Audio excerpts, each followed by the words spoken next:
I do. This could be a phase that I've been going through. I don't know why it's a surprise to me too. I wanna dazzle you. Life can be delicious and sometimes sublime. I take you to the circus, we could stay a long time. Oh, watch me coming, I could stop on a dime. I wanna dazzle you. If I put on my best peacock feathers, if my earrings were dangly and long, with a wave of my pink feather What bow, are the words you do not yet could have? I come out and sing you this What do you need to say? What are the dazzle, tyrannies you swallow day by day and attempt to make your own until you will sicken and die of them? I don't know why it's a surprise to me silence. too. I wanna dazzle you. Welcome everybody to the Hamner Theater second Saturday Community Zoomversation. I am your host and guide today, Emma. The event today has two parts. First, you will see several solo works created as part of the Newtown Project, and then we invite you to click the Zoom link below to join us for a conversation about the pieces you've seen and the project itself. Before we begin, I want to take a moment and introduce you to the Hamner and the Newtown Project. The Hamner Theater was founded in 2005 by Peter Coy and Boomy Peterson with the express intent of telling the stories about our community, producing professional quality performances in collaboration with the community and other area theaters, providing educational and training opportunities for any and all interested members of the community, and working with local playwrights to develop new work. The Newtown Project came right out of this mission. In 1985, the Greenwood chemical plant exploded for the final time, killing 4 people. Before its explosive ending, the chemical plant seeped poison into the surrounding community and was regularly visited by the fire department when smaller explosions caused the building to catch on fire. The community most affected by the plant was an African-American enclave called Newtown. In the summer of 2018, Boomy brought together a group of local playwrights, directors, musicians, and actors to dive into the history of Newtown and bring their stories to life on the stage, or in this case, on the Zoom. What you are about to see is a selection of dramatic interpretations and responses to the historical research done by this collective. America's racist present cannot be grappled with if we do not connect it to our racist history. This is one step to uncovering our past so we can understand our present. The Hamner would like to thank Live Arts, our collaborative partner in technical assistance and outreach, and the actors, directors, musicians, and playwrights who have given their hearts to this project. The conversation with you, our audience, is just as important as the work itself, so please be sure to join us after the show. We cannot escape our origins, however hard we try. Those origins, which contain the key, could we but find it, to all we later become. James Baldwin. The first piece we are going to see today is Communities Close Up. Communities Close Up is a multimedia presentation written by Abina Foreman. It bridges her experience as a former local news reporter to her current plotted position, the intersection of moral art and heart-changing perspectives. Hers is a piece that questions timing and readiness and depicts a lost voice of Newtown.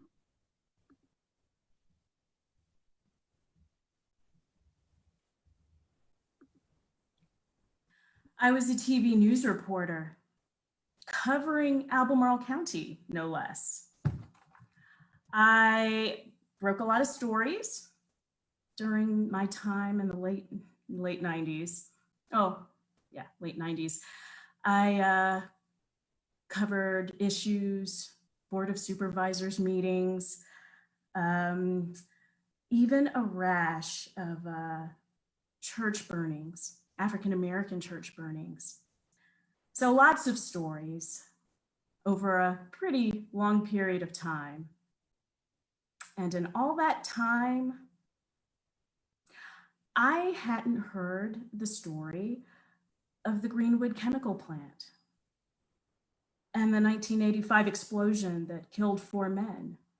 That's huge. I didn't know about the connected Newtown community or its African-American residents who eventually disappeared from an area they once called home. Not until recently. I wonder where those individuals are, how they're doing, the descendants of those families, what their lives are like now, what their ties had been to the community. I wonder if anyone out there is as curious as I am. You know, just because a opportunity didn't present itself, this opportunity didn't present itself at a time when I was a reporter, seemingly in a position to tell a story like that, doesn't mean opportunities like that don't come around again. When I was in my early 20s, new to the area, could I have even really have done the story of Newtown any justice at all? I mean, it likely would have been a short mention, maybe a footnote to a larger historic recollection of the Greenwood chemical plant explosion on perhaps an anniversary of that event. But now, we're in the midst of a movement, not just a moment, a global reckoning, if you will, and I have a new opportunity to tell this story.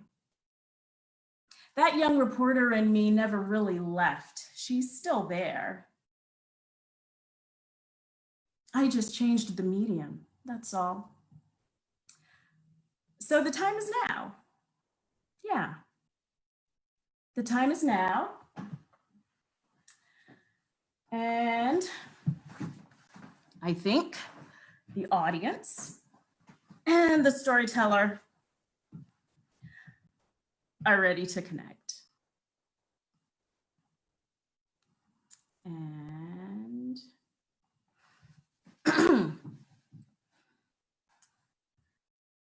in 3, 2, 1.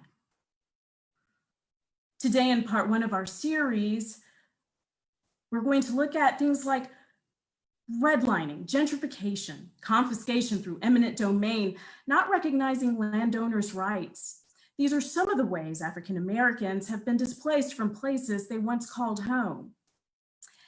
In part 1 of our series, Where We Used to Live, we'll highlight the story of Newtown, an unincorporated community in Albemarle County.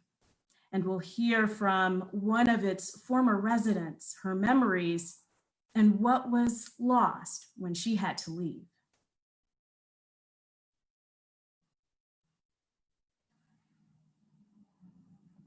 Newtown, named for the long, narrow road that ends at Greenwood Station in one direction and Brooksville Road in the other, once was home to an African-American enclave that lived, worshipped, and created community together.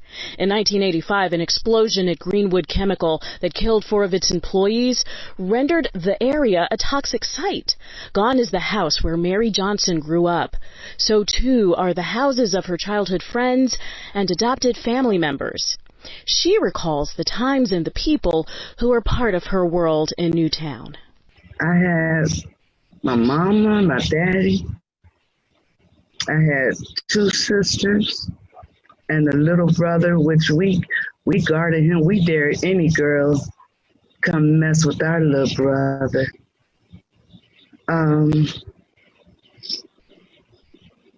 We had cousins. They weren't really cousins. This is what my mom and daddy told me. when they were in Alabama, you know, they got on with a bunch of other people and everybody drove up north because Alabama just wasn't going to be good for them anymore. So they drove up north, and Newtown was one of the places. And one of the things that we all agreed on was that, you know, we may not be related in blood, but we family. So if you know, we gotta treat each other as family. You know, somebody live in a town, you take them in. Mary lost ties with these cousins or friends that turned into family members. Illness impacted many of those who were once close to her. They've been gone a long time ago. It's about everybody gone, really. Mama, daddy, my siblings. I'm the only one living. And I can't say that's a lot of living. But they died after the explosion. They got this thing, it's a cancer that they were catching. Everybody. Cardiostomosis, something like that. People's getting breathing problems. Everybody gone. Mama's losing their babies. Even Mary couldn't escape the health effects of Newtown's toxins. I'm sick. Had to go up in government houses to be close to the hospital. They call them the projects, like we some project. Nevertheless, Newtown held natural beauty, a landscape that enabled adventures and nurtured the curiosity of a youthful Mary, qualities she will always carry with her. There was a lot of good people in Newtown. And it was always a new town for somebody coming up there trying to find a better way to live, have a little peace, be around their own kind. It was inside Newtown where we were, it was quite fun. It was a lot of fun. We didn't have to be careful of nothing. Nothing. So pretty. So green. Does Mary think that Newtown can make a comeback from its current status as a Superfund site under the EPA? No, I do not. Who could live there? The ground is messed up. All those leaks they had going on in there, leaking everywhere. How deep down? How far down? How far you gotta dig to get clean dirt and water so you can eat, drink, bathe, cook? The next question is, why has Newtown remained a Superfund site for so long? In part 2 of this series, we'll explore the process and challenges of cleaning up a designated Superfund site and why progress has been slow for this area. For Communities Close Up, I'm Abina Foreman. Stay tuned.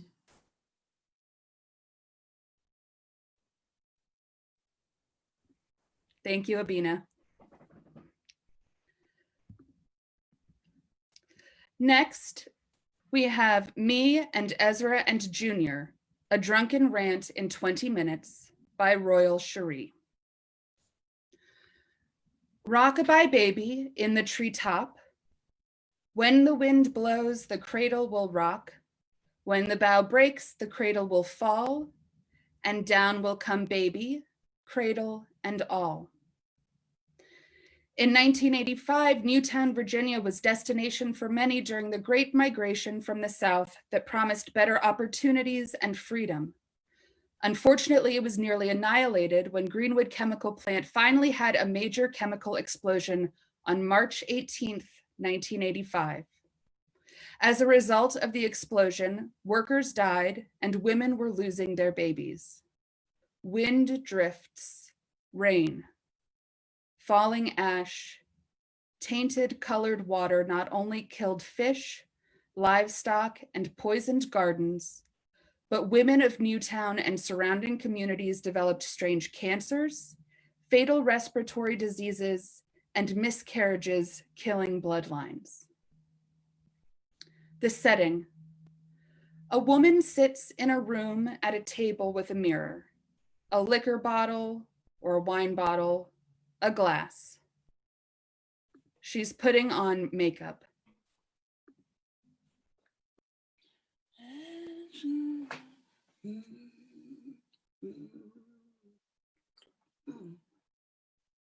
Seem like everything I try to do all my life, if it turn out wrong. Mm.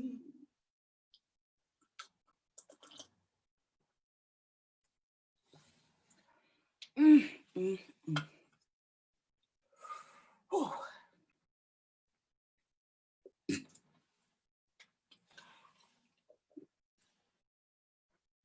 See, I was the we'll keep praying for your baby. And mama almost could have been biblical, minus a few thousand years. So that means daddy was even older.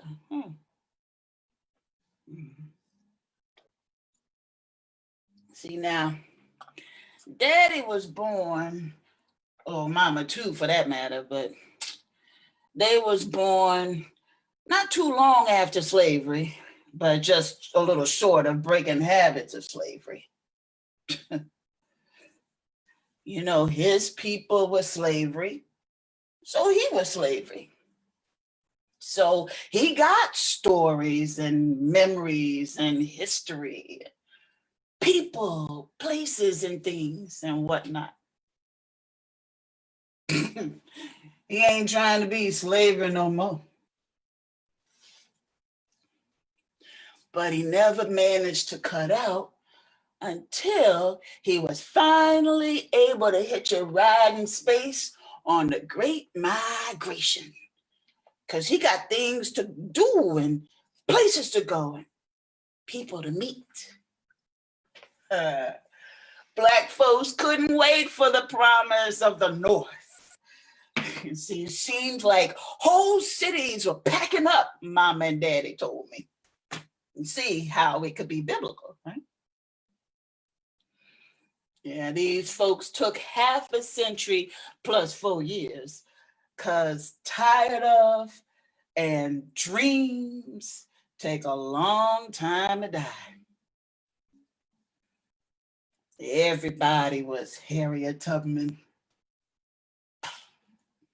Families growing because they make promises to look after each other if we go into the same place. So everybody's cousins now.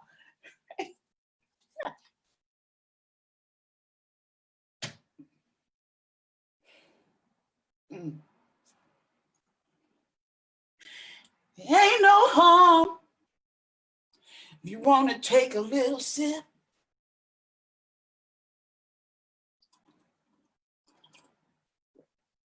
Ooh.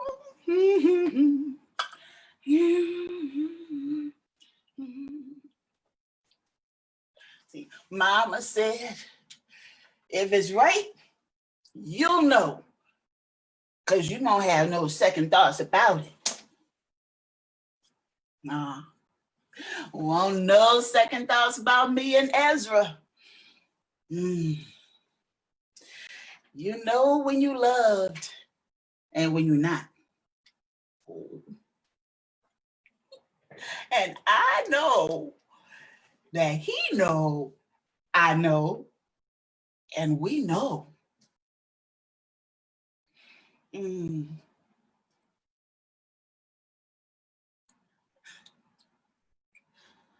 I loved me some Ezra. I still do. I probably always will.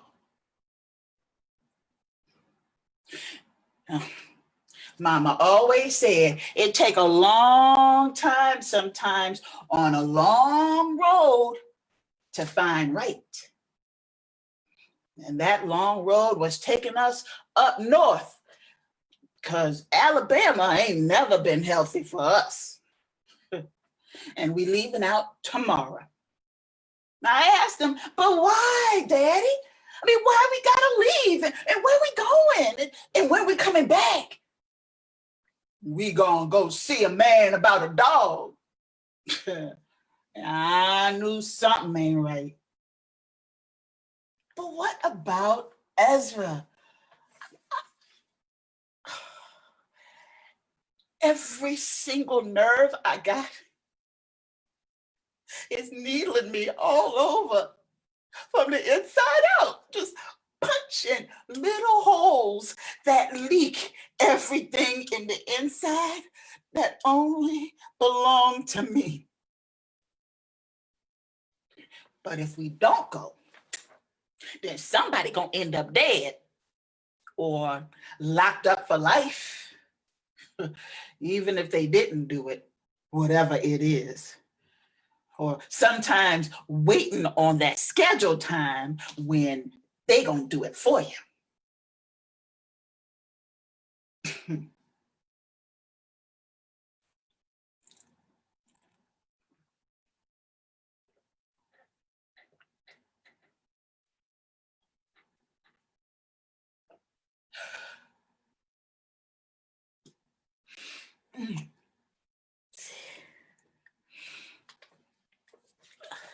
Well, me and Ezra spent our last night together before I left. All we did was hold hands, rubbing our thumbs on top of our hands. We were riding on country roads and grass and dirt. No word said for fear of losing control. Even rubbing the thumb on the back of my hand, he shivered my insides that I just wanted to throw up love to make more room. We way out in the loblollies. We making our own path sometimes. You know, we demanded our time. He said, "Ooh, girl, you finer than frog hair. And ain't be jealous of me because you my sugar." Sheesh. I was butter left out in the sun of a bakery on fire. And he was my baking powder and biscuits. Ooh, this bakery was on fire and Ezra was my fireman. Till this white policeman walked up on us in the car. Fires went out real quick, I tell you. Man said for me to tell him if Ezra was hurting me. I'm sure the scare in my eyes didn't convince him otherwise, because my ache was for Ezra. And then he just went on and said, colored women should be treated as good as white women. And he believed Reverend King and all. He went on for what felt like an hour, I know, but it was only a minute or so, which was too long.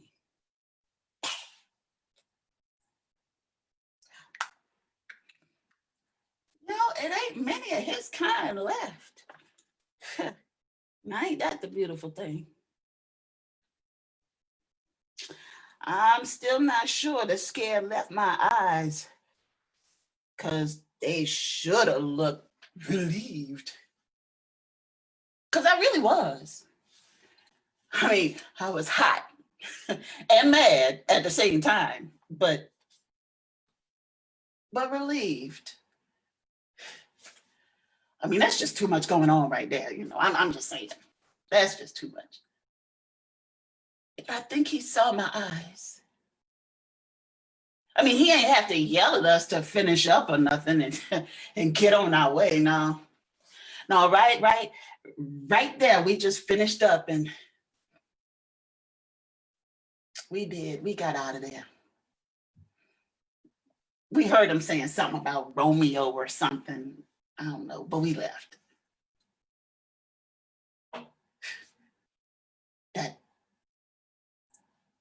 That night is all I got now.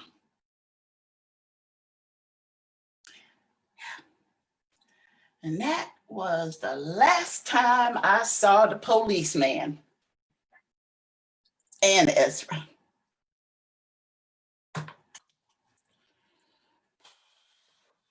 Let's go get stoned.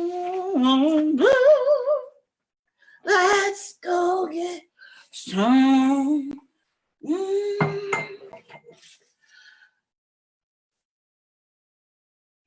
Ain't no harm if you want to take a little sip.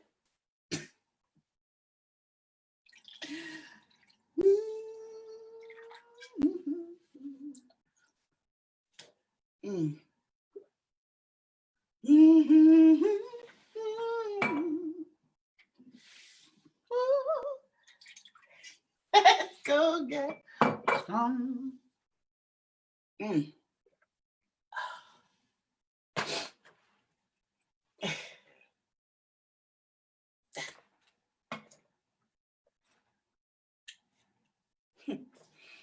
You know what Ezra said?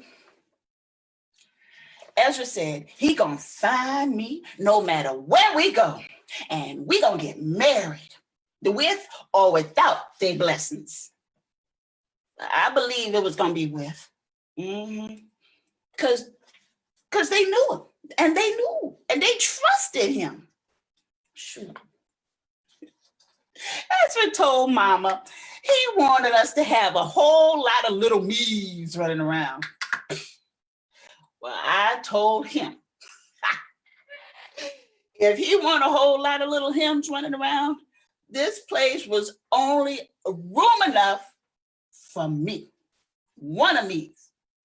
So if he wanted more, he had to go on and do the carrying.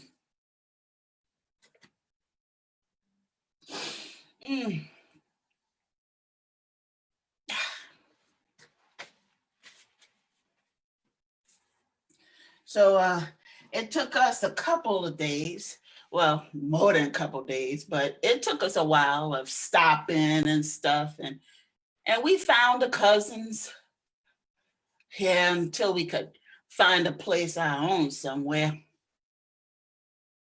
But just nothing felt right. Nothing. I was sick all the time, sick on the inside, and just grieving everything I knew and grieving everything I felt like all excitement I was missing that I should have had. And the more north we went, the more cooler it got. Now that was a sign. Shoot, we weren't ready for no Newtown in Virginia in February. Gee, I knew 85 was gonna be a rough year because I didn't even want to be here. I was 19. I should have been able to make my own decisions. I should have, and I didn't.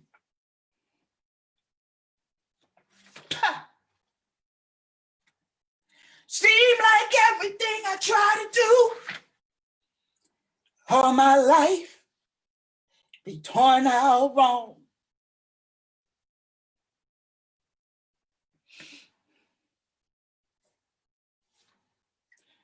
Ain't no harm. You want to take a little taste?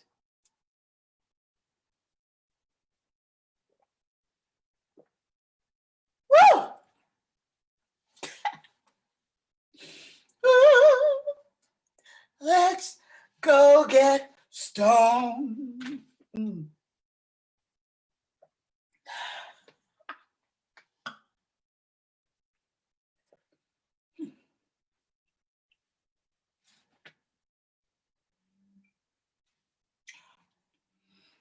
Now, we won't hear about, I don't know, maybe 2 months, a good 2 months, that I already hate this place.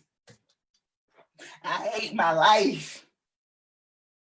I hate my life.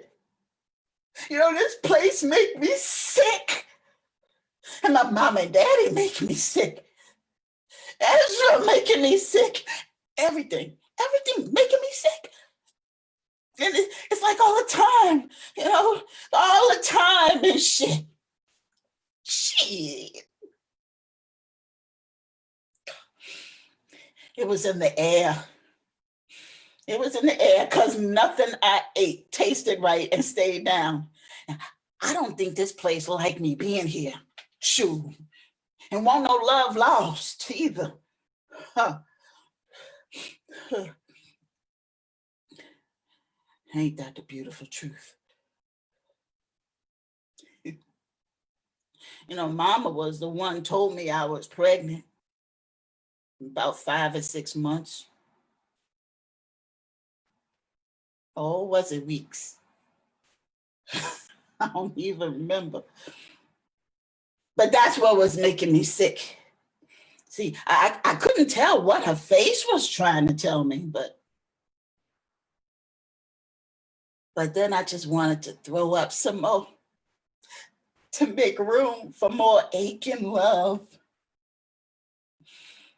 Because I was finally a little bit happy. See, the doctor told me, take it easy and drink chicken broth and ginger ale and crackers and shit, and keep my feet up. And keep a bucket beside me just in case.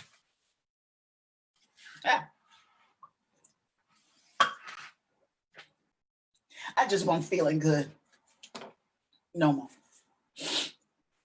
And then on the 17th of March, now I know this because it's the day before the explosion, see? But on the 17th, I started cramping real bad. You know, well, it wasn't too bad, but then it was coming on a regular and just stopping and then starting and I was praying more harder than when I was praying for me and Ezra to get married. And that's a whole lot of real hard praying there. I tell you. And on the 18th, the day after, well, I was finally able to get some sleep. But then that explosion, that wasn't the thing that woke me up, no. But the slam of the windows and people screaming and running around like the earth opening up and splitting lines straight out like a star. Yeah, that woke me up. You know, I started to cramp real bad. And Peanut, he said, ain't none of us gonna be able to drink colored water that stink. And I won't be able to hold on to Junior because it wasn't nothing I could hold on to. See, the bucket got more of him than what I could hold. He didn't look like neither one of us either. Now, this is something you know even when you don't even know before. But I know that was Junior slipping between my fingers and my two cupped hands. I know.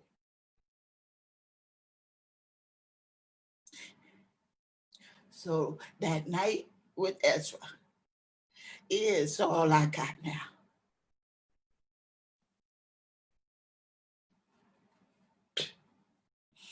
Yeah, people told us when we first got here that, well, sometimes, you know, the air be stinking and stuff like that. And sometimes, well, you gotta let the water run for a while, you know, to get all that stuff out, or even boil the water to clear it out of it. whatever was in it. Now that's some real strong hate here. Some kind of root, because you could feel it. You know, the devil, evil. I mean, that energy just won't right.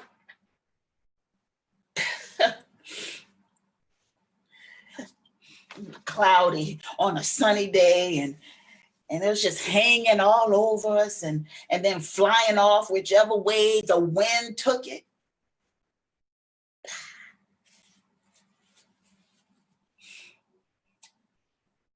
You know, the mentioning of the plant is a regular conversation and concern now, see. Because people been hearing from somebody who knows somebody who work at the plant, and how the firemen's be coming all the time because something blew up or something or other. Damn. If they knew something like this was liable to happen, then why they put the plant where people be trying to live? Huh? Gee. I mean, what they say? Don't drink the Kool-Aid? This here Newtown, not Jonestown. See, them people had a choice. But not here. People ain't have no choice or even know better to do better. I mean, you gotta breathe, right? Exactly. Everything was dying, even insects. And these insects ain't eating on one of those dead animals. Oh, not anymore. Because everything was gone. Everybody was gone. Miss Lucy, Mr. Herman, even Peanut, Mama, Daddy.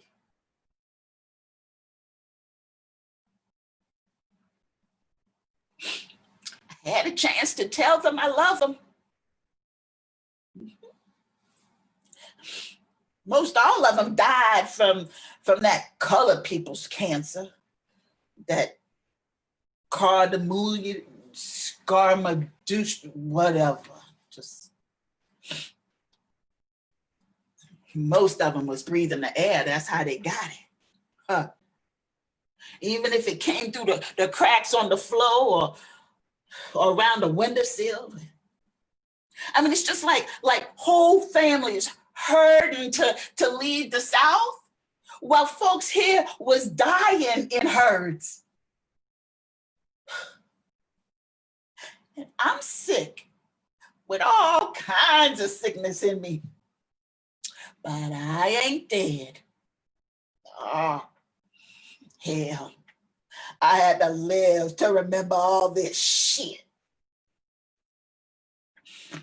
Everything happened so fast. The moving from down south to Newtown to here, Vinegar Hills, so I could be close to the hospital, you know. I hear there used to be a whole lot of Black folks here back in the day. Too much going on here. The baby and the plant, and Ezra. Because I ain't heard from him. Them saying the chemicals got polyether something that be making mamas lose their babies and people catching the cancer. Yeah, well, all that is too much going on right there. Too much.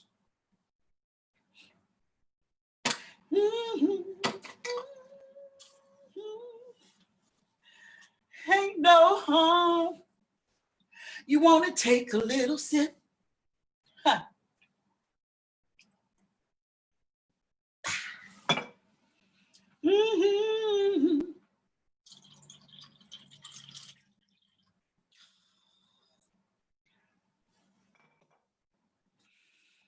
Let's go get started. strong.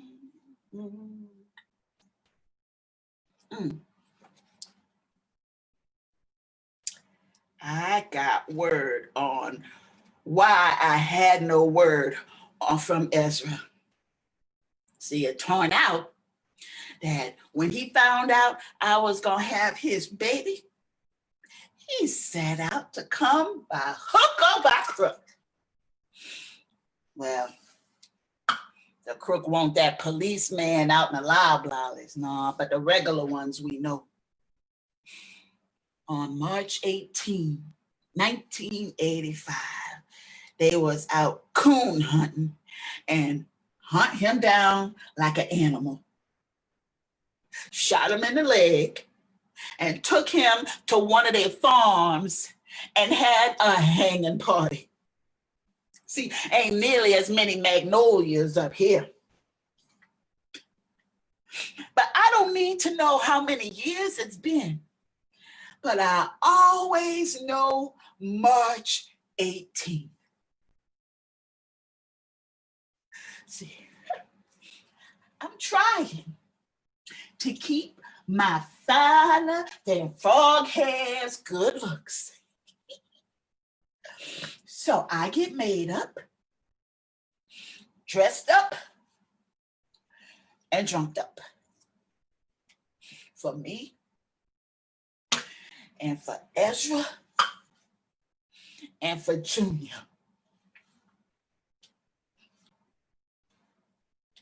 Because that night with Ezra, that's all I got now.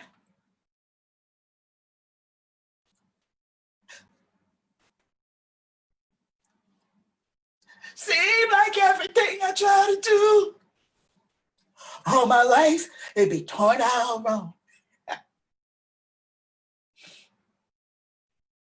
Seemed like everything I try to do all my life, or at least this time, it be torn out wrong.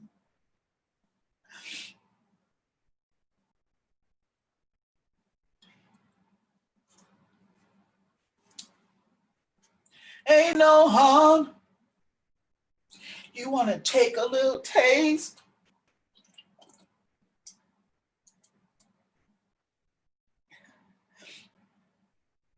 Let's go get stoned.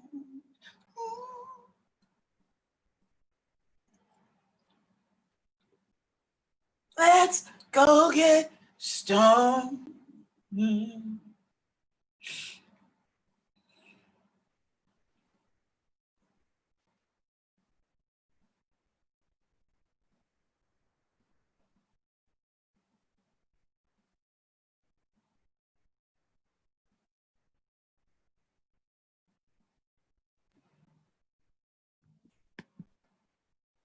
Thank you, Ty. Up next, we have a new song written and performed by Tanya Kay called Newtown.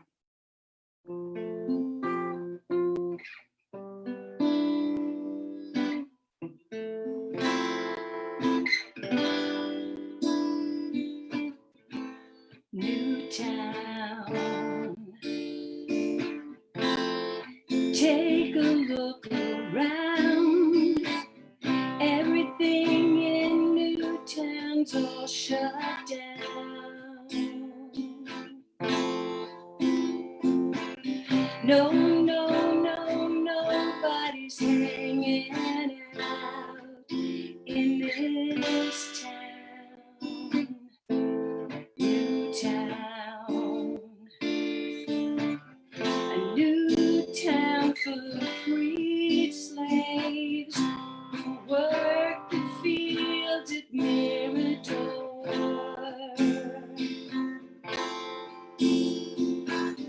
and came to Newtown after Lincoln's War.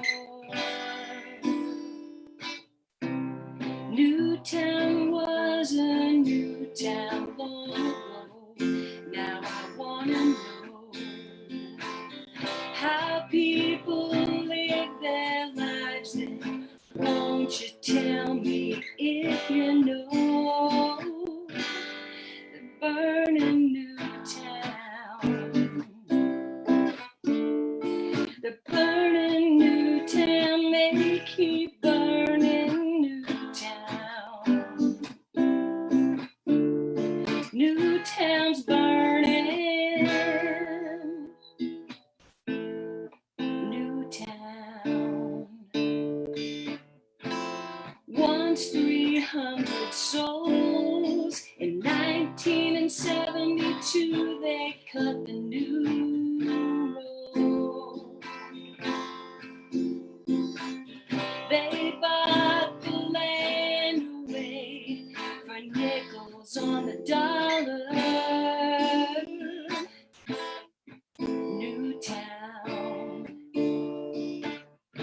I want you to see the world famous Greenwood factory.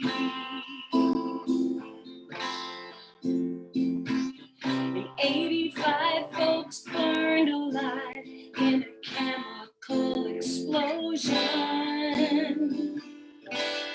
They're burning Newtown. They're burning Newtown. They keep burning Newtown. Newtown's burning.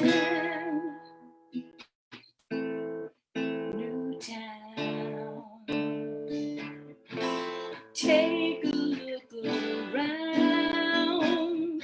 Everything in Newtown's all shut down.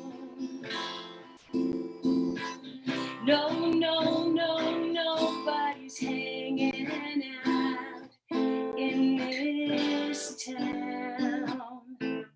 Newtown.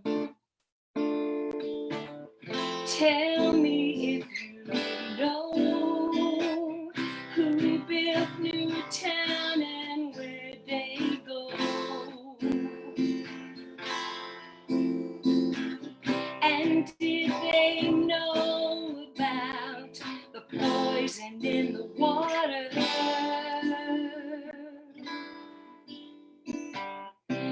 Newtown was a new town years ago.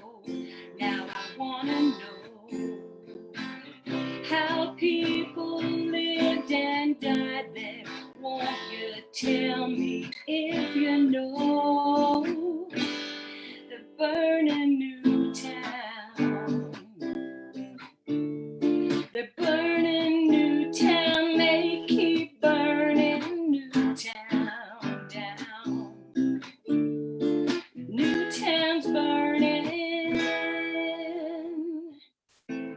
Newtown. A new town for freed slaves who worked the fields at Mirador and came to Newtown after Lincoln's War. Thank you, Tanya. Thank you. Next, we have two pieces that we'll see consecutively, both by John Lawson. The first is his author's prologue to Lean, a monologue.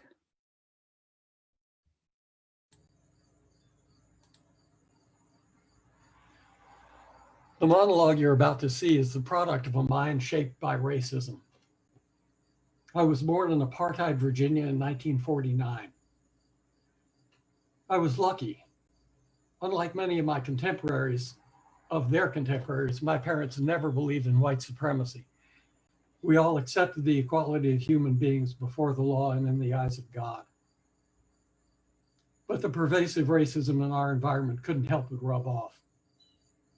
I didn't need James Baldwin to tell me that the most important work that white people have to do is to figure out why we needed to create racism and why we keep on recreating it generation after generation. When I heard Baldwin say it, the first thing I thought of was how many Black people I've loved in my life. The black folk of my childhood fascinated me. Mama Lunda, who did my grandmother's laundry, Banning White, who cleaned my grandparents' country house, her daughter, Lean, who speaks in the monologue, and Lean's children, who took my brother and me on a trip over the hill and down to the sacred spring, where they drew their clear, cold water in buckets and hauled it home by hand. It never occurred to me then that that meant they couldn't just turn on a tap at home like we could and have all the water they wanted.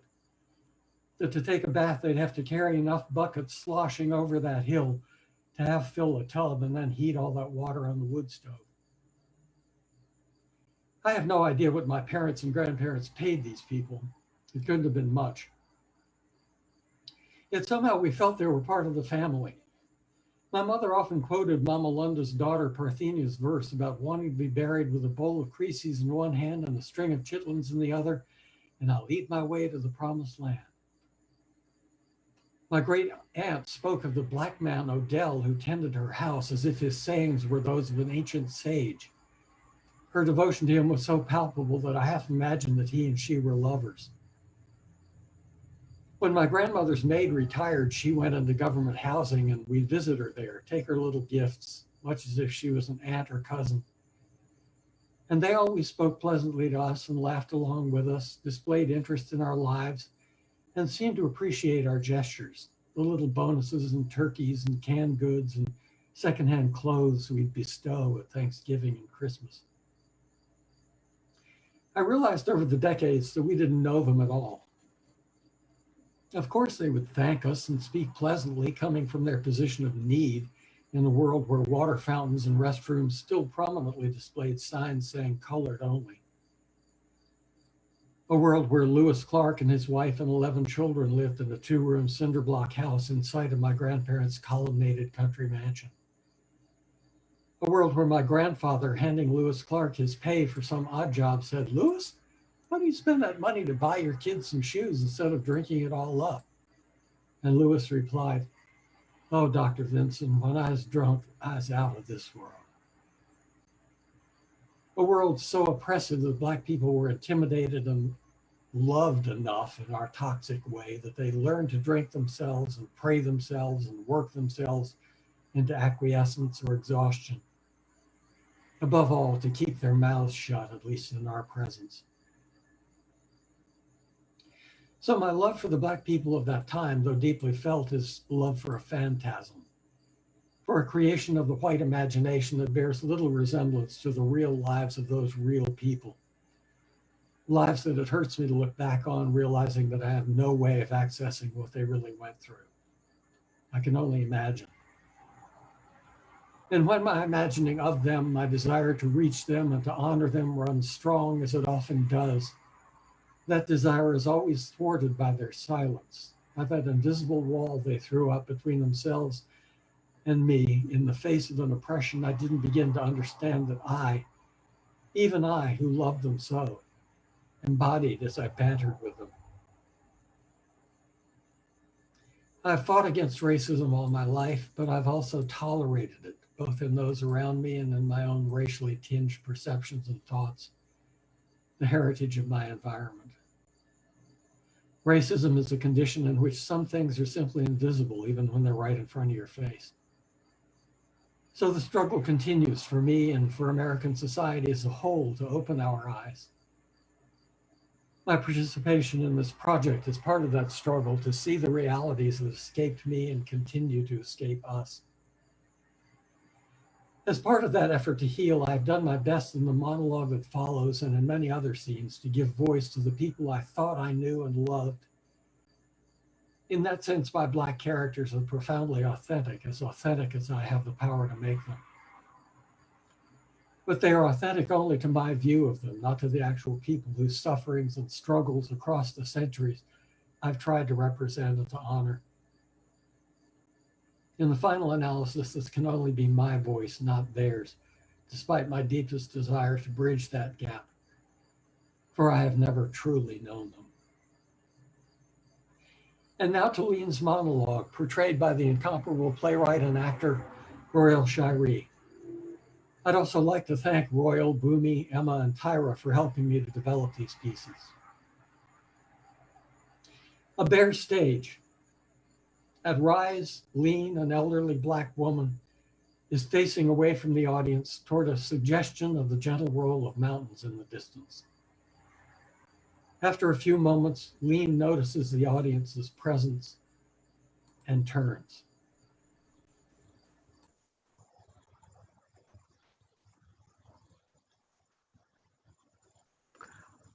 Oh, there you are. I didn't know if you were gonna come or not. Glad you did. So, here it is. Newtown, the community where I spent most of my youth. A scattering of empty houses.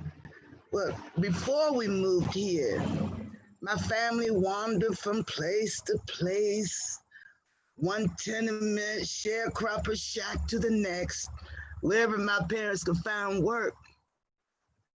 Mama scrubbed floors and cleaned houses for white folk. Daddy could do everything: carpentry, electric, farming. He could dig a ditch or build a carburetor. For a couple of years before I come along, he was a railroad porter. Rode the rails, saw everything. New Orleans, San Francisco, Baltimore, Milwaukee. And one time in Boston, he was looking for a place where Black men could eat dinner. A gang of Irish jumped him and beat him half to death, stole his watch. The railroad laid him off because those damn Irish tore his porter's uniform jacket. Mama used to say in those days we were like children of Israel in the desert, wandering from place to place, oasis to oasis, not sure what we were looking for till we found it here in Newtown, a place where Black folk could settle down and just be. Oh, now we still had hard work to do. I was sewing and washing with Mama before I can remember. And Daddy worked 2 jobs at least, sometimes 3. And sometimes he had a couple other things on the side too, in case something fell through, which it did a lot. But here we settled. Newtown. Old Miss Ford told us the ex-slaves gathered here after the war, the Civil War. They were still alive when she was young. Said the old masters and mistresses just kicked them off the land, put them out on the road. You want your freedom? Fine. Goodbye. And this is where they ended up. We did too. In this old house here, where I come up, not much left of it now. Clappers falling off, paint peeled down the bare wood, windows broke. Belongings to the bats and rats now, I reckon. Never was much to look at, but it wasn't for looking at, it was for looking out of. A place where the family could come at the end of a long day and set yourselves down together on the porch. Daddy smoke his pipe of cherry tobacco, and Mama she'd hum them old gospel songs under her breath and rock and rock and rock in her old rocking chair, and she'd be shelling peas. And Henry sit on the porch. Henry be sitting on the porch steps and pick ticks off as big as grapes off them dogs. He'd pop them with his bare feet or hold them in between two matches and burn them till they exploded. Yeah, Mama got after him about that one too. Henry, why you want to treat a living thing like that for? So he stopped a while, but the dogs always came back with more. And Mr. and Miss Alice over there next door would come out and say good evening and take a seat on their porch after dinner, and then the washing up, everybody enjoying the cool as the sun went down.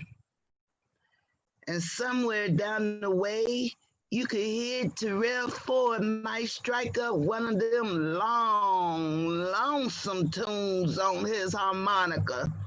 Or you'd hear the choir over there at Mount Zion Church practicing their anthems with the windows open. Miss Patty Mowbray playing on the piano. Oh, he cleft the rock, oh, Moses did. He cleft the rock, oh, he surely did, yeah. He cleft the rock, oh, Moses did. And the water came pouring down, oh, glory. The water came pouring down. Oh, my, the memories. And the water did come pouring down right from over there, from those mountains. Water, sweet and pure and clear. We'd sit on that porch and watch the sunset. The lightning bugs came out and covered the fields. 1,000,000 crickets struck up their fiddles and frog songs rose from the streams. And when the darkness was complete, you could see the soft bosom of those old mountains out there, quiet, sheltering, protecting us from the evil in the world. Really, John? The lightning bugs came out and covered the fields. 1,000,000 crickets struck up their fiddles and frog songs rose from the stream. And when the darkness was complete, you could still see the soft bosom of those old mountains out there. Yep, really. Oh, John. I've sat and watched that many an evening myself.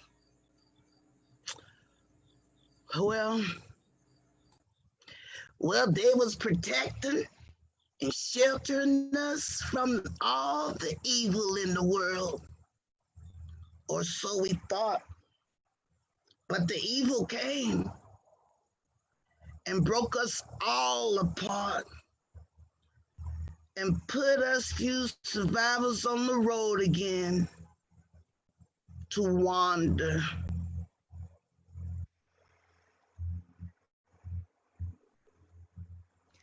Thank you, Royal. We have 2 more pieces that we are going to show today. The penultimate piece is a new solo piece in progress by Shelby Edwards called Fire.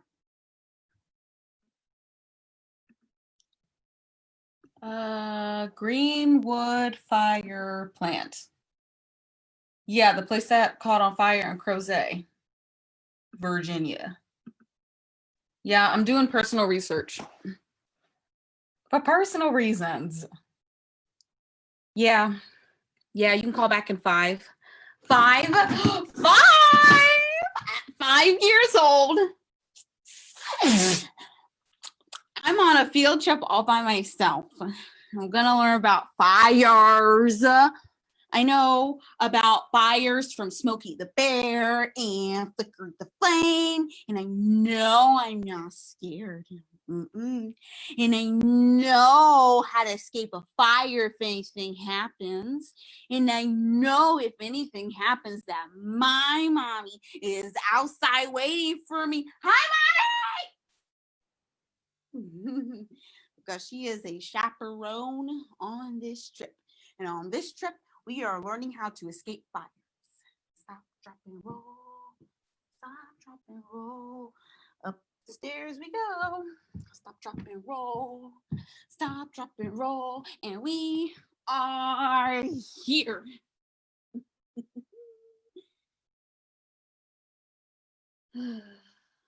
I am the bravest kid here.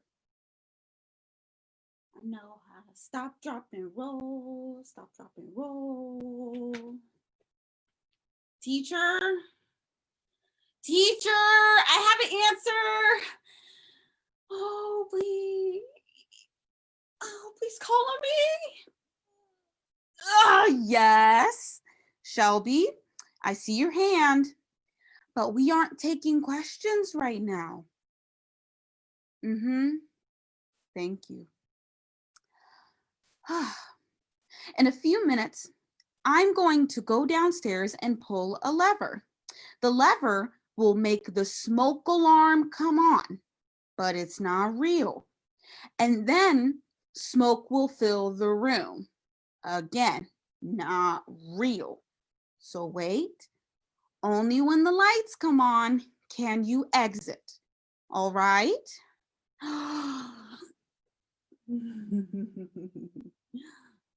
I'm not scared. I'm not scared. Suddenly the alarm goes off and the smoke comes and it fills the room, and I am scared. I see the smoke spinning in the fan, and I know I can't breathe. I know it, because I almost start to cry. Stop, dropping, stop, drop. And I push Susie, Zach, Ricky, Bobby Schmurder, and a Keebler elf cookie all out the way without even checking to see if the door is hot. And then I am in my mother's arms. I don't like fires. I don't like fires. The first time I realized that was when I was 5. 5? You said you would call me back in 5 minutes. Yeah, I'm doing some research on the Greenwood chemical plant. Yep, out in Crozet, Virginia. Yeah. Well, I'm from here and I'd never heard of it before. I moved back from Chicago a few weeks ago, personal reasons. Among them being that I'm working on a research project about Newtown. I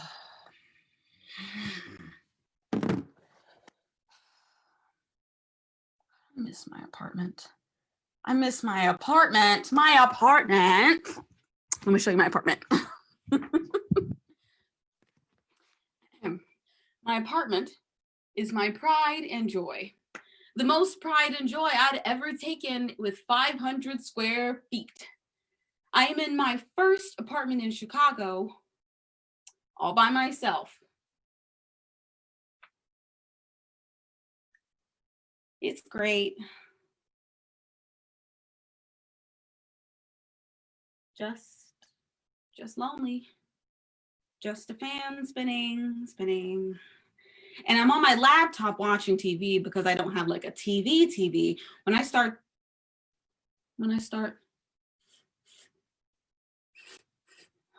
to smell smoke. And I do nothing.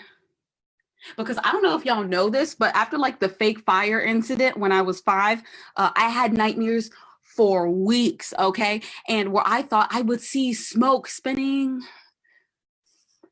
in the fan.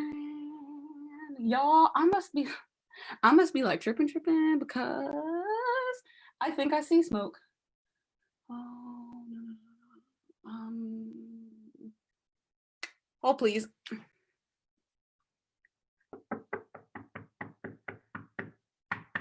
Hey, neighbor. Hey. So, what are we cooking tonight? Oh, duck. That's a delicacy somewhere. Are y'all good? All right. Quack quack. Good. Yeah. Good night.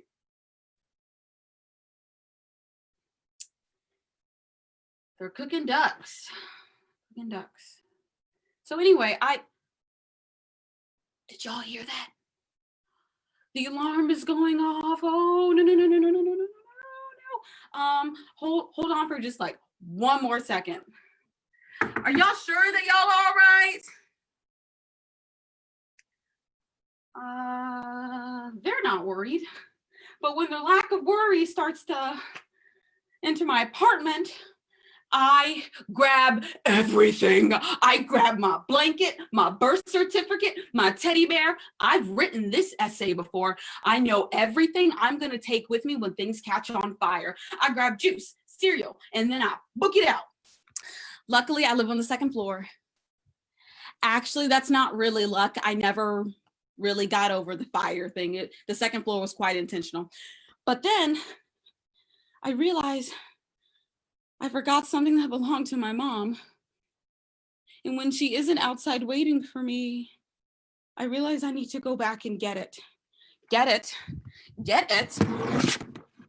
What do you mean, forget it? I've been waiting for weeks at this point. And I know nothing about Greenwood except for it was in Crozet, Virginia. It caught on fire and 4 people passed from the fire and many people died from sarcoidosis, like Janet Sims, which is the same disease my mom died from. And no, I don't think she had water from there. She was hardly out in Crozet. 5.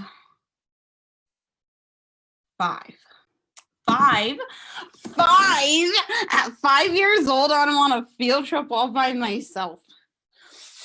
And I know that if anything happens, that my mommy is outside waiting for me. Hi, Mommy! Mommy! Hi, sweetheart. Yeah, go have fun. Whew, yeah, I'm still on the phone. I'm on a field trip with my daughter. I had to wave back at her.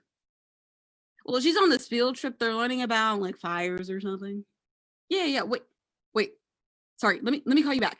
Shelby? Shelby, did you just run out the... Oh, it's all right. It's all right to be scared. Just breathe in. 1, 2, 3, 4, 5. Breathe out. 1, 2, 3, 4, 5. 5.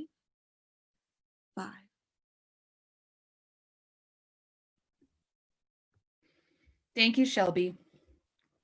So the final thing that we are going to watch is a musical response to all of the pieces that you've seen today by recording artist T. Jesus.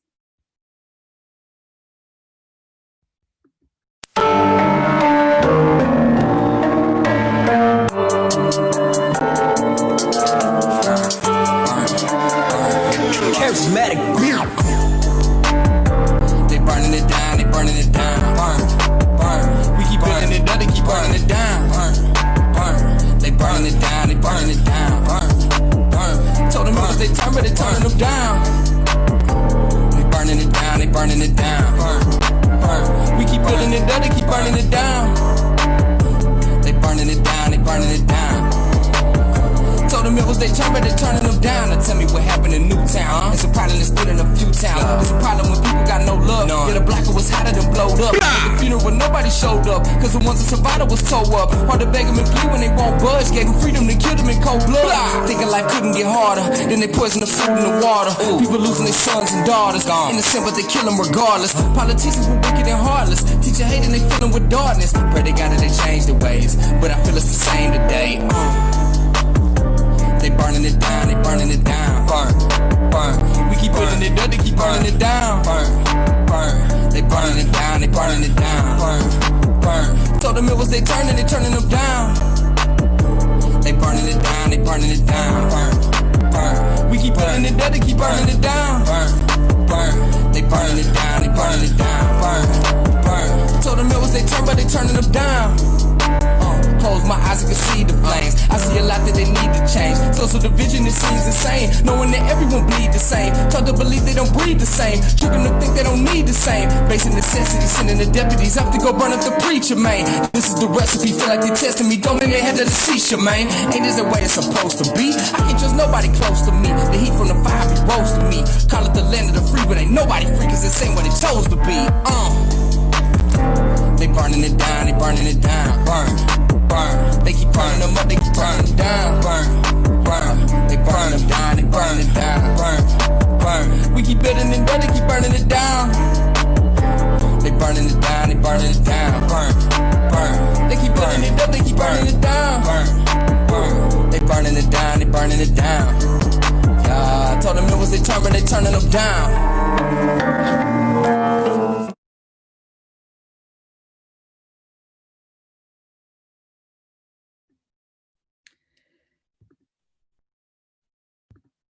Well, everybody, that is the end of our the presentation portion of the event today. Before we move on to the talk back, I would like to ask everybody who is involved in today's presentation to turn your videos on. And as I announce everyone's name and they wave at you, I would invite everybody at home to scream and yell and cheer and clap as loud as possible. We won't hear you, but I know we'll feel you. So first, Abina. Yay, Abina. Then we saw Ty Daniels. We have Tanya Kay. John Lawson. Royal Cherie. There she is. Shelby Edwards. And we have T. Jesus. I would like to extend a special thanks to Chris Kelly, who helps facilitate all of the technical internet magic for this event. And as always, Boomy Pedersen, our fearless leader and company idiot. So thank you to everybody involved. For those of you who are watching from home, Chris is going to put the Zoom link on the screen and the meeting ID and phone number if you need to call in. We're going to take about 5 minutes for everyone to stretch their legs and take a bathroom break or a cocktail break, whatever you need. And we will meet in the Zoom meeting for a talk back. I look forward to seeing all of you there. Thank you so much.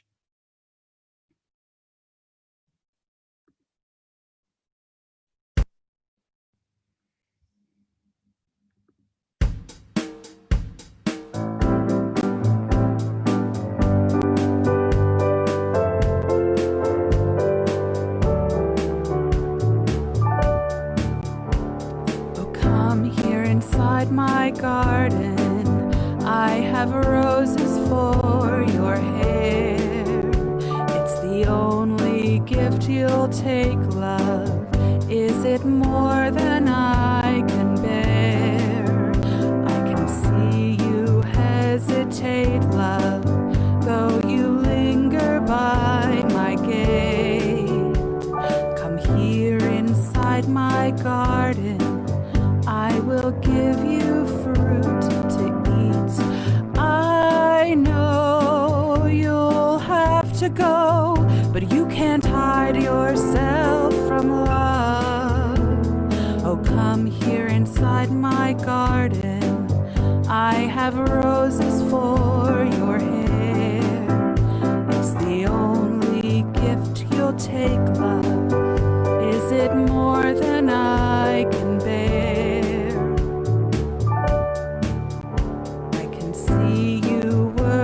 Traveler, when I crept inside your lair, I have have no need to harm you.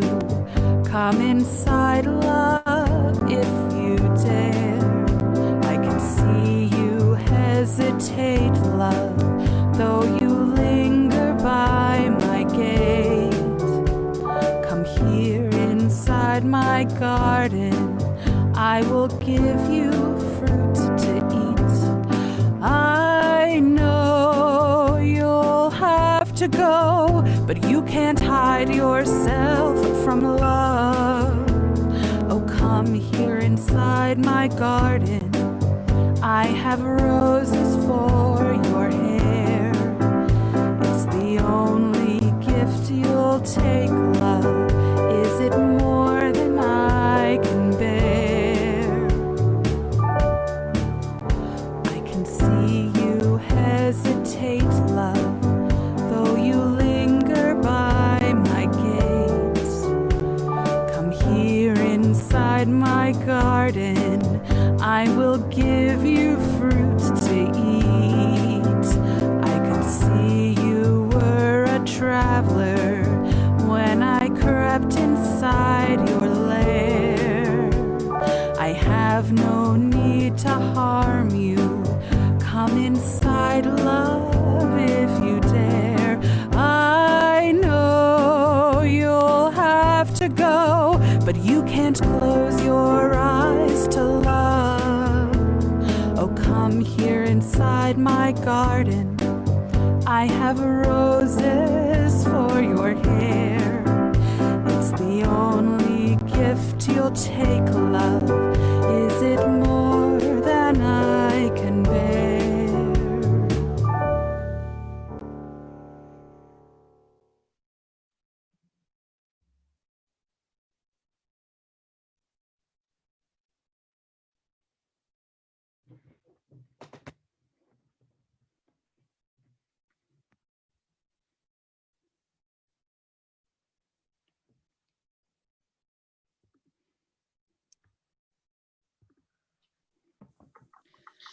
Hello, everybody, and welcome to the Talkback. I'm going to ask that everybody turn their videos on so we can see everybody.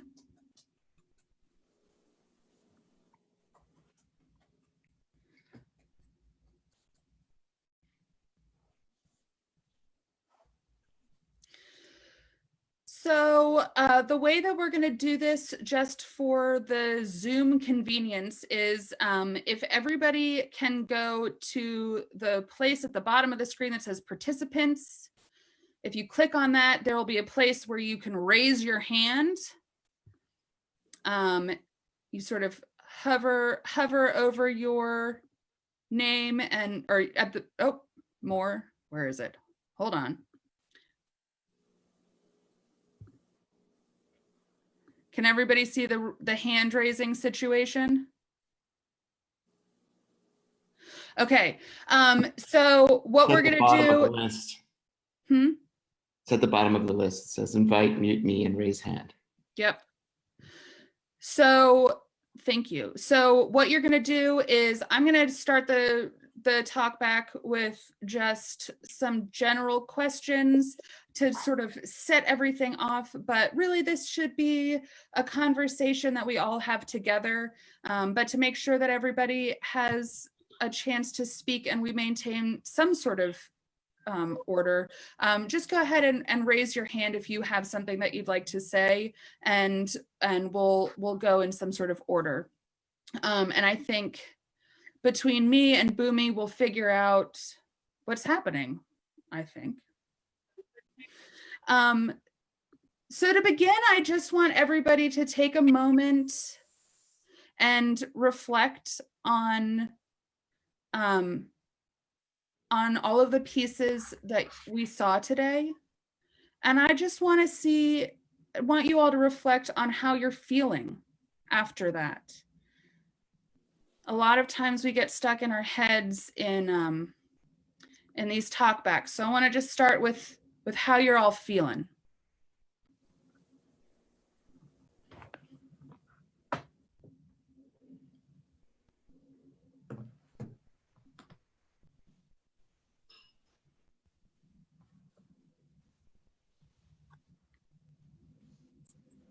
And performer, writer, people, feel free to share as well. You can be vocal participants in this as well. Does anybody want to share how they're feeling at the moment?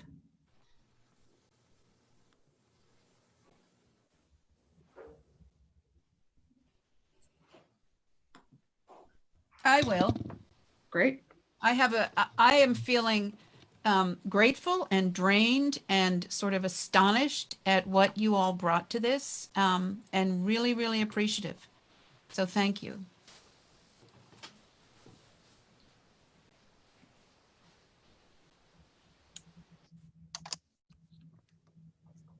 T. Jesus, are you waving? You're muted, Royal. Royal's waving, she's muted. There you go. I am feeling rather emotional right now. Just hearing everything, hearing the entire collection makes this so real.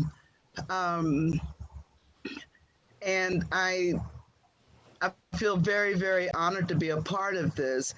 I really wish that we can bring out these issues to the fore so that everyone can know our past to understand our present so we can move on to the future. If these things continue to happen, then we will disintegrate as a people.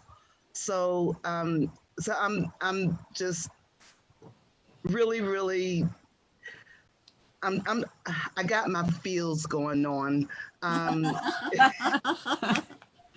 Trent, I want to say that was awesome. That was very, very awesome. Tanya, Tyra, you almost made me cry. Abina, I'm so impressed. Kelsey, excellent. John, thank you. Thank you for allowing me to give some voice to Lean, because we really don't know what these people went through just to survive. So I once again, I just want to thank everyone for the pleasure of participating in this, and I look forward to more endeavors in the future. Thank you.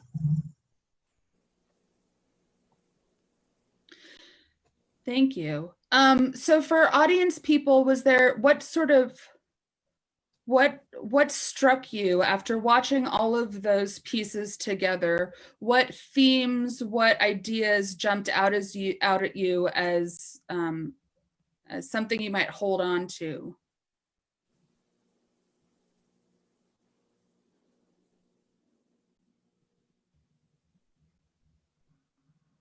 I'm struck by the fact that, and it was brought up in several pieces, but I continue to be struck by the fact that no one has ever heard of this.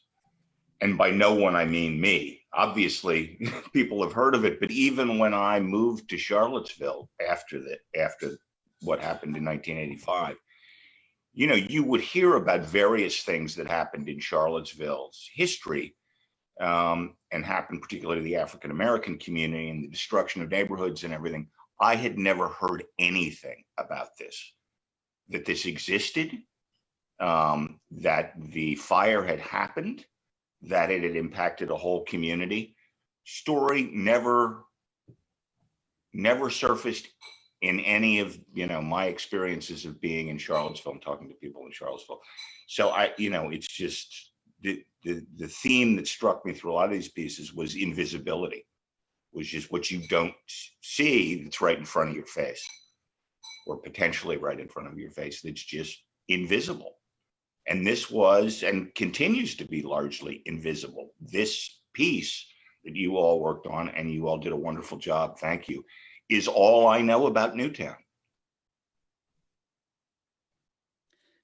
Just as a little survey, by a show of hands, people in the audience, how many of you had heard about Newtown before being introduced to it, either in this either through this showing or the previous Hamner showing of Newtown Projects. So maybe two people. Yeah, it's I didn't know anything about it until Boomy started this project either. One of the things that was brought up in as we were putting this together is, and this sort of goes back to what Chris was saying about invisibility, is this event, this Newtown and the explosion it's not an isolated event. These buildings that have huge impacts on the communities that surround them exist all over the country. And I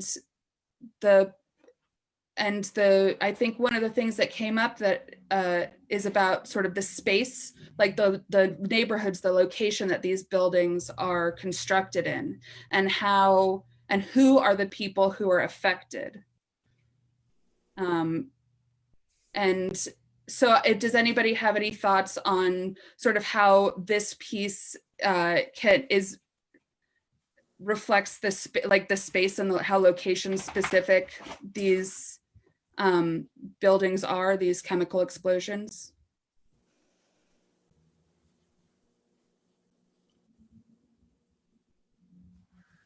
Could you rephrase the question? I know, that was terrible. No, I think one of the things that, can you rephrase it? No, I think what you're pointing to is that historically, and continuing even now, toxic waste dumps and buildings with questionable practices are put in low-income neighborhoods, which tend to be predominantly Black. And so the community that suffers when anything goes wrong is the Black community, and that it's not just Newtown, it's all over the country. So I think that's what this is pointing to. Is that what you were trying to say? Sort of? Much better than I did, yes. Well, no, but I mean, I think, as Chris said, the invisibility factor is huge. We can choose to see these things, or we can choose to ignore them if we are in the majority. And I think that's what tends to happen, is the majority doesn't pay attention.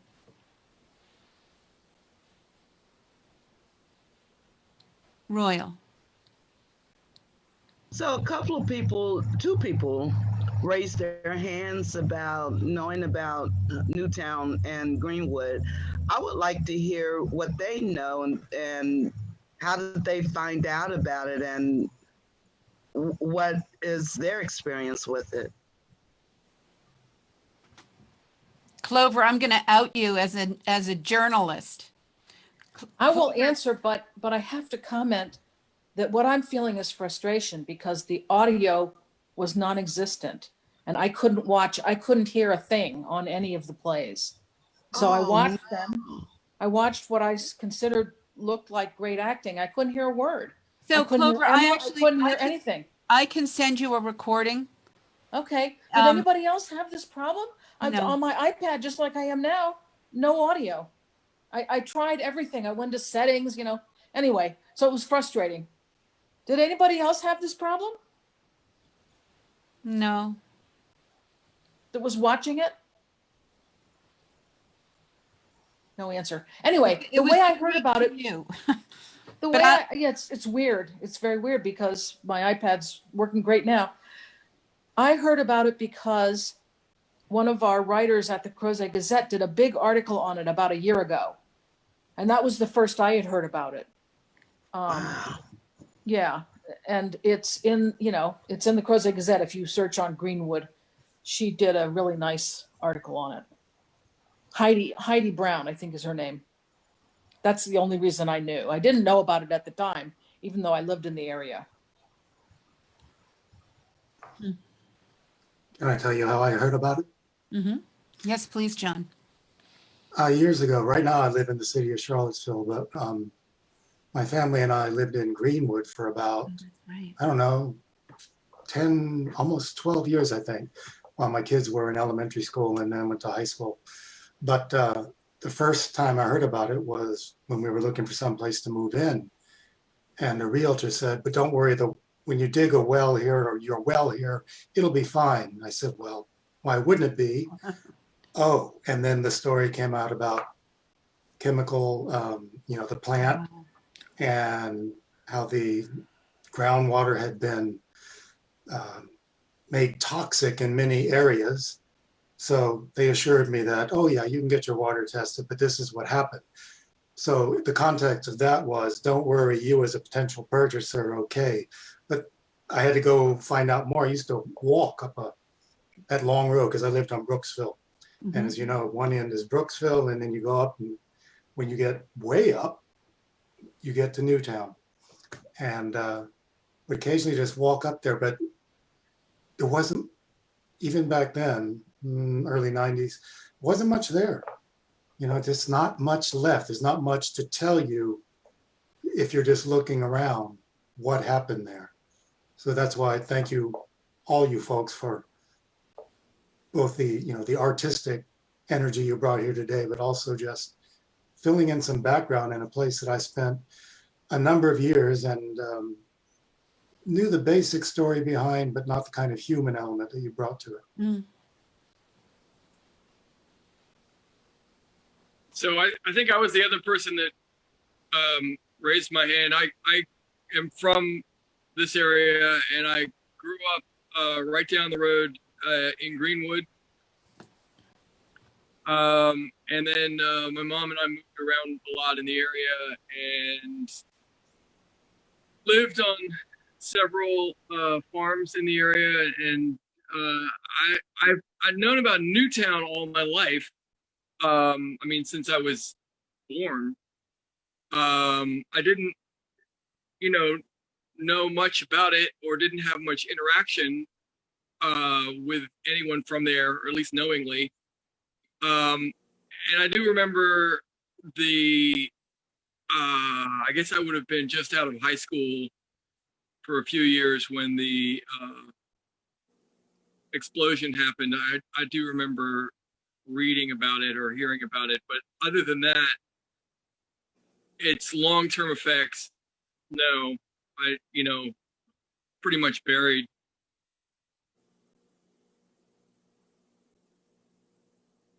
So can I just, one of the things that we uncovered in our research was that there was something called the Greenwood Citizens, not Brigade, but it was like that. And it was some property owners in Greenwood who brought it to the EPA and had it designated a Superfund site. And these were white property owners. And they went because they were concerned about their own water in the area. And so as a result, the whole area was tended to and is continuing to be tended to. They still test the water there. And it's interesting to me that had that not happened, who knows what would have happened to the area and to the people. So I just think that's a really interesting detail. Royal. I think for me, it's even more interesting and anger-inducing that it didn't matter until they were personally affected. So, which is always the case, research isn't really done on like ALS or something like that until, or sickle cell, anything until someone, the counterculture, is impacted, and then they want to do something about it. But I think that it would have remained silent until people, because it was affecting the poor minority communities. So once it became gentrified, maybe, then that's when it started to take notice. But what bothers me even more is that there's still some information out there that we are not privy to. So just to small correction, and your point is extremely well connected, but the area was always gentrified. The surrounding area was has always it's always been large plantations basically. So it's not it's actually the historic Greenwood Afton area on one of the historical pages is referred to as the playground of the wealthy. Yeah, that's what I was trying to say. You could have fooled me. So. Well, Mirador and all of those huge estates were once plantations, and when they stopped being plantations, they were just country estates. That's true. A lot of big horse farms and like that out there, but mine was the little house across from the post office, if you ever knew where that was. I remember it well. I remember going to that the store, the grocery store in Greenwood across from the post office as a child. In Newtown or in Greenwood? Greenwood. Because there was a Newtown grocery that Jack Scrooby, who, anyway, there was a whole, in that community, there was a store, there was, there were all sorts of things that are now gone. So. Yeah.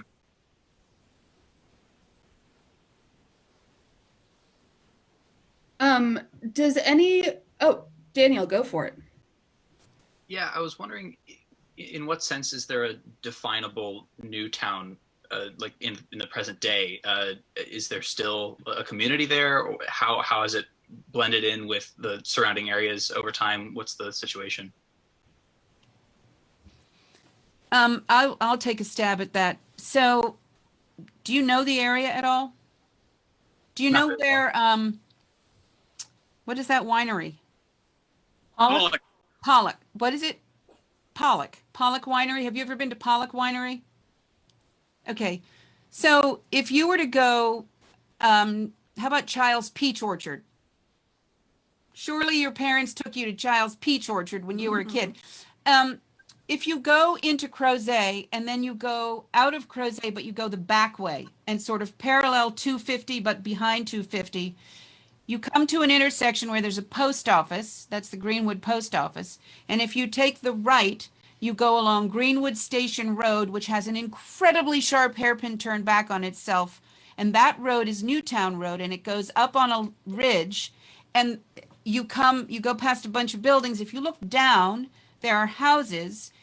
And then you come to the Mount Zion Church. And immediately next to the Mount Zion Church, there is a chain link fence. That is the entrance to the Greenwood Chemical Plant. And then if you are facing the church and turn around, there's a dirt road that goes down parallel to Newtown Road, which is Summerest Road. And that is the road where, for instance, Janet Sims, who is a real person who lived in Newtown and who did, in fact, develop sarcoidosis and did, in fact, die in, Tyra, we found out, was it 2017, I think? Anyway, so the Summerest Road was where most of the African-American community centered back in the day. I have a feeling that is pretty much empty now. There are people that live scattered throughout, up on the hill mostly, and then suddenly you're at Pollock Vineyard, which is like a totally different world. Mm-hmm. And the train station, which is right at that hairpin turn, used to be, like a railroad tie with a chain, so you wouldn't go into that. Has been totally gussied up to look like an old-fashioned railroad stop now. So it's really interesting just driving back there and seeing what you see, because it's very much still there. But and the Mount Zion Church is very active. We in fact tried to get in touch with a pastor who was there, who was very receptive, and then disappeared. And we found out later that the church had actually asked him to leave. So there's a whole nother story there that is probably something very different, but that sort of stymied our efforts to actually talk to people in the community who would go to the church. So, may I say something? Have at it. So in 2018, I did some canvassing for Leslie Coburn. Coburn. Thank you. Yes, Leslie Coburn. And I mainly got sent to that area, and I actually canvassed all through Newtown. No one was home. I think they were home. They just didn't answer the door. But I had two instances that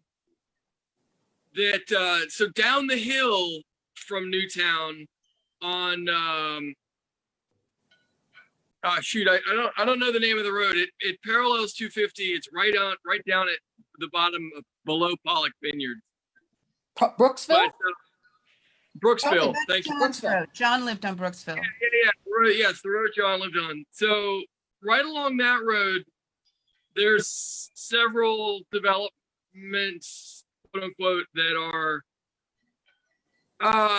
it's clearly people who've had farms, generational, that have been subdivided and given to family members or sold to family members, but I had one instance where I drove up and most of the people that I was asking for were women for whatever reason. I'm not sure exactly why that was, but I went to one house and there was a small toddler in the yard, which immediately came up to me when I got out of the truck, and there was a man standing on the porch. And when I asked for the woman and said what I was doing, he literally came off the porch with a shovel and threatening to hit me. And but my, I'm not sure what this has relevance to what we're talking about, but he literally came at me with a shovel, but his toddler, or the toddler, I don't know what the relationship was like right next to me at that point. And I, moved to as quickly as I could to get back in my truck, but the kid was literally coming right up to me, and the guy's like, coming at me with a shovel, and I said, he's like, you need to get out of here. And I said, well, I will leave, but please pick up your child because I don't want to run over your child leaving. And it was this sort of blind white rage. This was a white man, white child, coming at me. Now, I don't know if it was because I was canvassing for Leslie Coburn, because I was asking for his girlfriend or whoever this woman was. I don't know. We didn't talk, but it was quite an interesting, knowing that this is literally not a half a mile away from this neighborhood. And there's a number of people up there that are clearly not friendly to this community. Well, and I think that makes a really good point to what Chris was saying earlier about sort of the invisibility, and I think a lot, the isolation, right? Being in the space that you inhabit in these smaller communities can become very isolated, which sometimes can also contribute to the sort of invisibilizing as well. It's almost, well, I'm in a different time zone, but I think for you, it's almost 7 o'clock. And I know that tends to be people's dinner times, and, doing various things that you need to do with your evening times. So before we leave, I just want to see if there are any final comments that anybody had, any questions that anybody had that you wanted to ask Clover. Yeah, I have a question, and this may have been covered in the plays that I couldn't hear, but was Newtown founded by freed slaves? Freed from those plantations? That's my question. What is the origin of Newtown? That was my question. Was that covered in the plays and I just missed it? Not specifically. Hold on. I'm getting my book. She's getting her literature. Okay. While she's going off to do some quick research, does anybody else have any? Shelby. Yeah, thanks all for coming. That's it. That's my thought. Hi, Kate. Thank you for performing.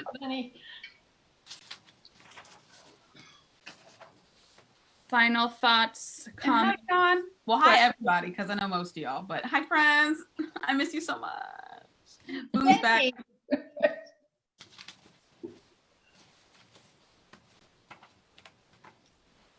I noticed that Chris has changed identities now. He used to be Pishik, and now he's not all of a sudden. Yeah, you know, when you're in enough Zoom meetings, you end up in the wrong meeting with the wrong character name, and Right. or sign in with the wrong Zoom account, and you know, I've done all things. How many aliases do you have, Chris? Well, it's weird because it didn't come up, I don't think, when I'm on screen, but when I was off screen, it came up as from our last Cherry Orchard rehearsal. So am I muted? So I just by way of interest, the Cherry Orchard. The Cherry Orchard is also part of the Newtown Project because it was originally going to be done as a plantation tour, although that word is probably not the right word, an estate tour. And the idea was because so much of the Cherry Orchard has to do with shifting demographics and sort of the obliviousness of the leisure class, that there was a real sort of resonance in that area, which was once upon a time the playground of the wealthy. And so the idea was that another piece of Newtown was, I mean, if you think about the Mirador, one of the facts about Mirador is that when the slaves were freed, the owner of Mirador was north fighting, and all of his slaves, all 99 of them, were emancipated, and he suddenly couldn't run his plantation. So all of these farms, which were worked by slave labor, started to disappear and became these just sort of wealthy estates.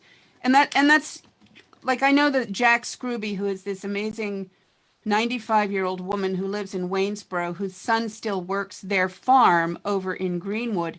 They're real farmers. They are not people of leisure. They work the land like farmers. But anyway, it's a very interesting environment, and there's so much in the soil, quite literally, that I felt that it would be a very fecund site for an artistic presentation that would tour and stand on the land and sort of draw attention to various themes that might still be relevant. That did not answer your question, Clover. Newtown actually was, it was founded after slavery was abolished. So, but at its height, it was over 300 people.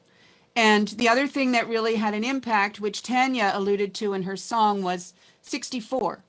When 64 came through, a lot of people were displaced. And again, that's something that we don't really think about. So yeah, anyway.